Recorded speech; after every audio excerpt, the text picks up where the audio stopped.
AP రాజకీయాల్లో diesel ఇప్పుడు burning topic గా మారింది. పెట్రోల్, డీజిల్ కృత్రిమ కొరత సృష్టించి చంద్రబాబు ఆయన బినామీలు కోట్లు కొల్లగొట్టారని మాజీ మంత్రి జోగి రమేష్ తీవ్ర ఆరోపణలు చేశారు. అయితే కేంద్ర పరిధిలోని అంశంపై సెన్స్ లేకుండా జోగి రమేష్ మాట్లాడుతున్నారని, ఆయన మాటలు హాస్యాస్పదమని కౌంటర్ ఇచ్చారు టీడీపీ ఎమ్మెల్యే వసంత కృష్ణ ప్రసాద్.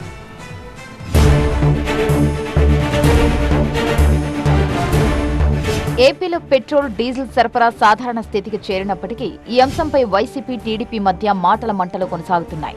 రాష్ట్రంలో పెట్రోల్, డీజిల్ లోటు ముమ్మాటికి కృత్రిమ కొరతే అని వైసీపీ ఆరోపిస్తోంది.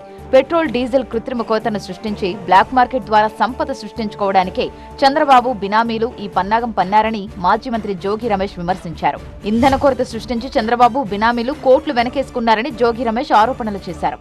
చంద్రబాబు నాయుడు బినామీలు, చంద్రబాబు నాయుడు తాబేదారులు ఈ రాష్ట్రాన్ని, ఈ రాష్ట్ర ప్రజలని, ఈ రాష్ట్ర ప్రజల సంపదని ఆఖరికి డీజిల్, పెట్రోల్ రూపంలో బ్లాక్ మార్కెట్ దందాతో కృత్రిమ కొరత సృష్టించి దోచుకోవాలని చూసిన మీ పన్నాగం భారతదేశంలో ఏ ఒక్క రాష్ట్రంలో అయినా ఈ పరిస్థితి ఉందా చంద్రబాబు నాయుడు అని అడుగుతా ఉన్నా.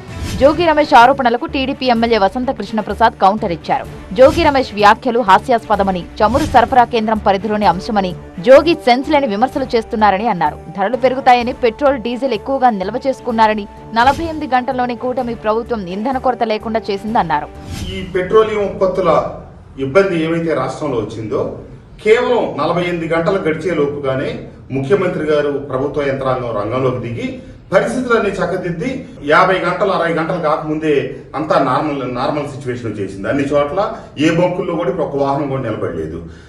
ఈ మాత్రానికే ఈ 2 రోజులు ఆపినందువల్లే ముఖ్యమంత్రి గారికి, తెలుగుదేశం పార్టీ నాయకులకి ఏదో లబ్ధి కలిగింది. ఎందుకు కలుగుద్ది? ఇప్పుడు నార్మల్ పరిస్థితి వచ్చింది, తీసిపోయి డ్రమ్ములు, ట్యాంకర్లలో ఇళ్లలో పెట్టుకొని ఇప్పుడు అది ఎవరికి అమ్ముతారు?